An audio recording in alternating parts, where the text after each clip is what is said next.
Hekate ectotis, Hekate lampadios, Hekate anodia, Hekate kleidokaus. I humbly ask that you open the gates of spirit to me. Allow me to commune with my ancestors and spirit guides. Bring forth the restless spirits that need my aid. Thank you, Hekate.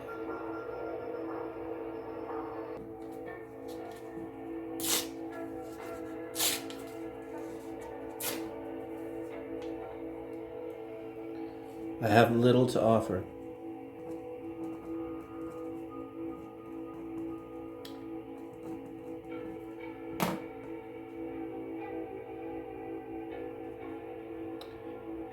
It will appear backwards, but I have little to offer in way of keys or wealth or herbs.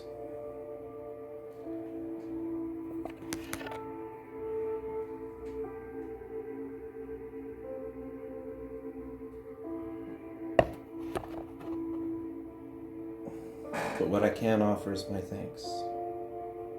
So to you, Hekate, Ectotis, thank you.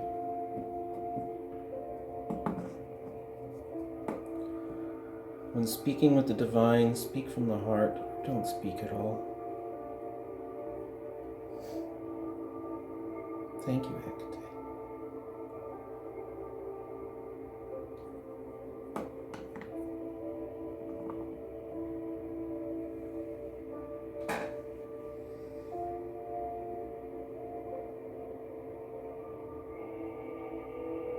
The offering of thanks has now ignited the mugwort dandelion concoction.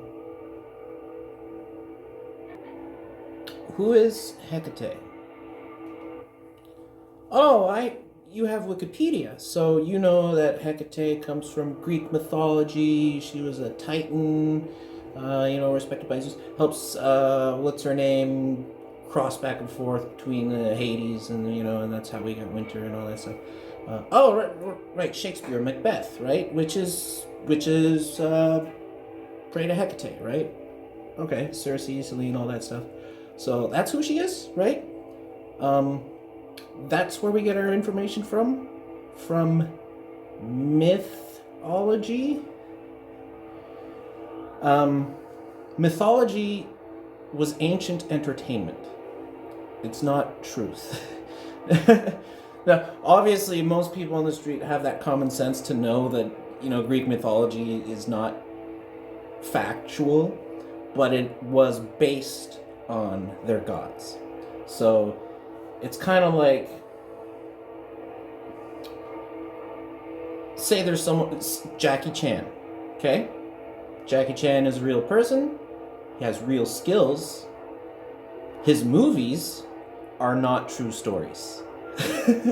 That's kind of how Greek mythology works. It's, it's not true.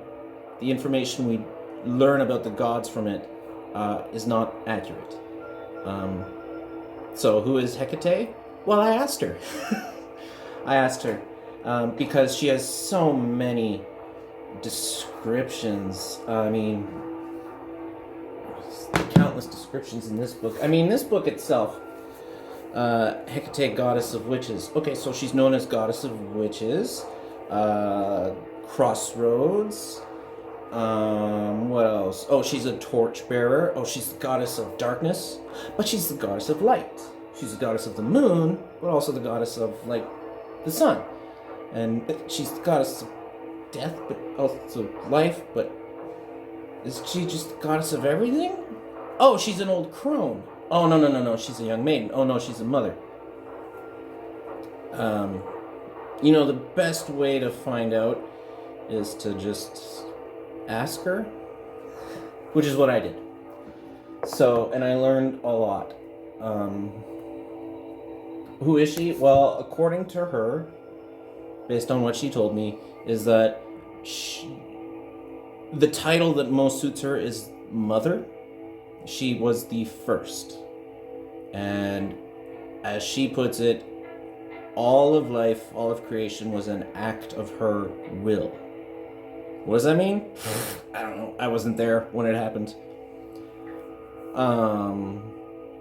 Which made me wonder, okay, so what about like traditional witchcraft is a polytheism. There's typically two, right? There's Hekate, and then there's, well, some call it Cernunnos, Pan, the horned one. I always called him the horned one because when he appears to me in my crystal ball, he's the horned one. So yeah, he was there too. Was this act of creation a coupling? Don't know. Didn't ask. It seems kind of inappropriate to ask a goddess about their sex life, so I didn't. But according to her, she's the first. And the way it works is the whole angels and demons thing. That is a new concept. Okay? That is, how old is Christianity? 2023 years? Yeah, so that concept's only 2023 years old. Humanity has been around for much longer than that. Before, it was just gods, okay? You had a god of this, a god of that, a god of this, a god of that, okay? These are entities. When Christianity came along, and I'm not knocking Christianity, I'm just saying this is what happened. They started arbitrarily labeling these gods as, okay, that one's a demon, because we don't like that one. This one's an angel, okay? So you have Zeus, that sort of, not co-opted. Okay, and again, history, also, not always accurate. You can ask Hekate herself. So the way it works is, it's not that the Romans kind of like stole the gods from the Greeks. It's that the Romans noticed, oh, they worship the same entities we do. Yeah, that's because they're the same entities. They're entities. They're real. They exist. Okay. It's kind of like an English person would see a tree and call it a tree. Someone who speaks French would call it an arbre. Arbre? Oh man, it's been a while. Arbre. But it's the same thing. So Romans noticed, oh, they worship the same god. So Zeus becomes Jupiter. Okay. Christianity comes along, co-ops Jupiter. He becomes the archangel. Oh, I could get this wrong. Was it Michael or Raphael? I don't know. The Lesser Key of Solomon is buried in this stack of books somewhere. He became an archangel, right? Now, the horned one, or Cernunnos, was, the pagan god, so they looked at him, and they want the pagans to be Christians, so they're like, no, that's a demon. Why is it a demon? Because we said so. What did Cernunnos do anything wrong? Like, what? No, he's just a demon, because, that's the way it works. It's not that simple. When you start labeling,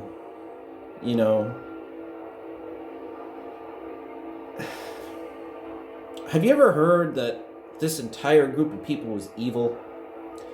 And then you learn it's not that simple, it's kind of gray. And I know I made a video about the warnings of working with angels and demons, and I stand by those warnings, but you have to consider, yes, good and evil exists, but it's not simply all of these are evil and all of those are good.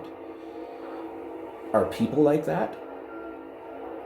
Not necessarily. It sort of depends on the individual entity's characteristics, and that good and evil is more of like a human concept that we assign to them. So a god of war, like Odin, is he evil because he's the god of war? Well, keep in mind that in that interpretation of the afterlife, it's endless battle. It's kind of like playing a video game, right? Like, when you get killed, it doesn't hurt because you're a god. So they don't. So how? It's like, imagine playing a video game and you're playing like Call of Duty, an online shooter, and you're shooting NPCs, and then okay, the next match, and then imagine someone comes in and says, "You're evil. You just killed people," and you're like, "What? Like that's no, I didn't." Like that's kind of how the gods kind of work. Do they consider themselves evil? No. Do they do things that we as people would consider evil, and the way that it affects us? Absolutely. Yes. But if you're immortal and eternal, evil and good are kind of weird concepts. Like, how does that make sense? Like, do gods even feel pain, right? Like, if you step on an ant, are you evil? And the way it was explained to me is like, okay, so say you're an earthworm. Earthworms can't see, right? And a person is walking by. How does that earthworm perceive it? Boom, boom, boom, boom, everything's shaking. What's going on? This is terrifying. Your buddy earthworm squished. Ah, what is happening? And the booms get farther and farther away. That is a traumatic, terrifying, paranormal experience to that earthworm. Something horrible has happened. The person who walked by, are they evil? Or are they just a person going about their business? Okay, so that being said, when you dabble in ceremonial magic and you do deity work, there are many consequences. There are things that we would call evil. We are earthworms to them. You can get stepped on. But you can also not be stepped on. Kind of depends on who you pick. Kind of depends on the amount of respect you show. Kind of depends on you as a character. And I made a video about my origin and how I came into contact with Hekate and how I asked her, I'm like, hey, look, you know, judge me, right? Like, look in my heart, right? See what you see. And she did, and it was all good, right? So, my relationship with Hekate.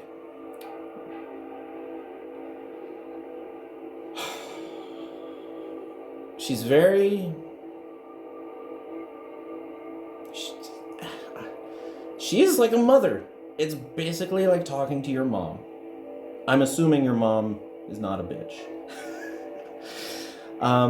The things that you ask for and what she expects in return is, you know, she's not asking for much. She likes people who put the work in.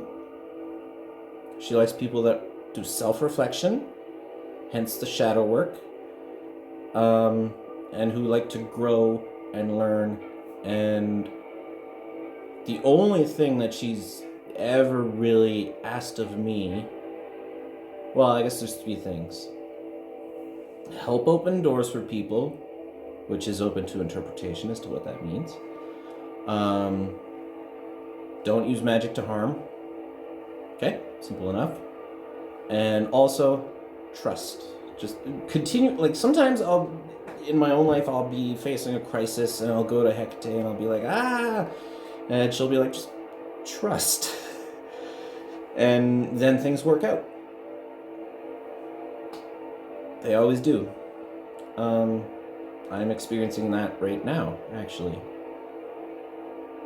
Random job offer out of the blue, job I didn't apply for. And, yeah. What else can I say about Hekate? So existing outside of our reality. Think of our reality like a book, okay? This is our universe, this is our reality, this is our 3 dimensions, okay?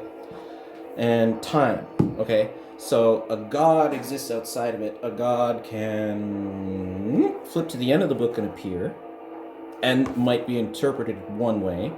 A god can flip to the back of the book and appear, and might be perceived and interpreted one way. That's why you get things like she is depicted as a triple goddess, like the crone, the maiden, the mother. That's why... Okay, so the god of thunder. Zeus, right? But there's Thor. It's the same person. Okay? The god of thunder, no matter when he appears or how he chooses to appear, whether, you know, if I were to go put on my blonde wig and then enter this dimension in the middle, the people in this time period would see that and be like, okay, that's the god of thunder. But yeah, as time goes on, maybe, you know, and put on the black wig, I appear a little in the future to these people as the god of thunder, and they say, oh, okay, that's what the god of thunder is. It's still the same person. It's still the same entity. Okay? That's why you get a lot of... That's why you get entire books about who is Hekate. Oh, she's the torchbearer. Oh, goddess of witches. Oh, goddess of magic. Goddess of witchcraft. Goddess of the underworld. That's why you get all these different interpretation epithets.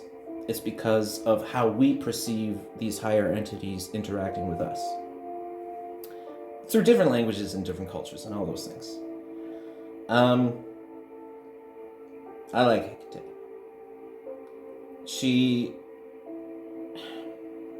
I grew up, I think like most of you, being told, it's not like our family went to church, but the narrative overall in our culture is Christianity.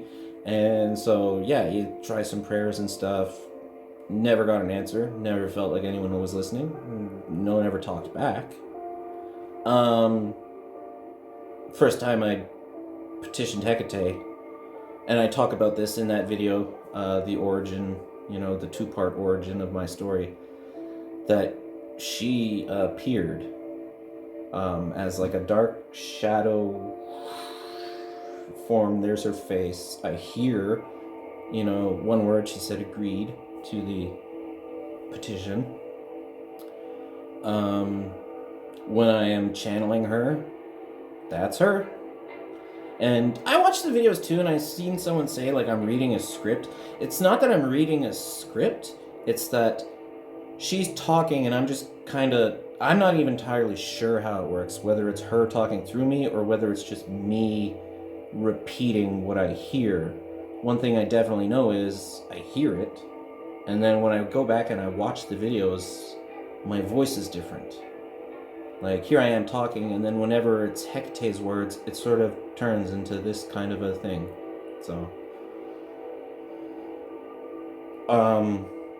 for me personally, we're all different. We all have different skills. We all have different strengths and weaknesses in terms of our spellcraft and witchcraft. My spellcraft is not that great, you know? But my tarot, other things, my divination, things that line up with sort of my higher will, really good at. It's kind of like art, you know? You can be an artist and be really good at drawing, or you could be an artist and be really good at playing guitar. It's both art, you know? So for me, when it comes to Hekate, I'm not saying my experience will be what your experience is. Maybe other people have a much easier time than me, but it's sit here, I get ready, I start channeling, and if you watch those videos, you see, like, it sort of drains me. Like, it's hard to concentrate afterwards. I sort of forget what I was gonna say. It takes so much focus and energy to meet her halfway. That's the way she described it to me, is the reason why that is happening is because she has to come and meet me halfway at the crossroads. I have to go and meet her halfway at the crossroads. Even though physically I'm sitting here, spiritually, psychically, whatever word you want to use, astrally, whatever, I'm meeting her halfway, which is kind of disorienting, I guess. Like, the longer I spend talking to her, and then when I come out of it, it's like, where am I? What? Huh? So, does that happen for everybody? I don't know. That's my experience with her. Is there anything else I could say about Hekate? Offerings. you will hear things like, oh, she likes like eggs and honey. It's more about the gesture than it is about the specific thing. And this is a goddess. If you gave her like a cheeseburger, she could take it and be like, boom, now it's a thing of grapes or whatever she wants to eat. Whereas if I do the same thing for my spirit guides, they don't get to eat. They're ghosts. So it's like, I appreciate the gesture, but I can't eat and I can't taste, and whereas with the god it's a bit different. How different and specifically how that works, I don't know. I'll let you know after I die and I can see it for myself. I'm trying to think, is there anything else I could say about Hekate? Like when you hear things like goddess of the moon, what does that mean? It doesn't like literally, no, it's like symbolically, metaphorically what these things mean. Symbols associated with her, dogs, and for me, big time, it's always a snake that'll appear in my dreams, in life. Like some people will like, oh, it's 11:11. When they see 11:11, that's a sign of synchronicity. Yeah, 11:11 for me too, but also snakes. Not every time, but sometimes, and you just know when it's an omen because you feel it, especially when it's in my dreams. Because my dream, like I think most people don't really remember their dreams as soon as they wake up, but when it's a Hekate vision, when it's a Hekate dream, crystal clear, and always involves snakes. Got one the other day about snakes biting me, and it was a warning about being out of balance, which is absolutely true. Because I quit smoking and I'm cranky. I don't know. Is there anything else I can say about her?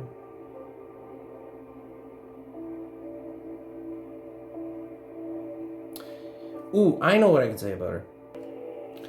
Every ancient culture that has ever existed in one form or another worships Hekate. The Statue of Liberty, who do you think that is? It wasn't specifically designed on a person, but it was designed based on the art style that was basically depicting Hekate. When you're talking about Mother Nature, Hekate, okay? Every ancient culture worshipped the goddess, the mother, in one form or another, even our First Nations. Thank you. Bye-bye.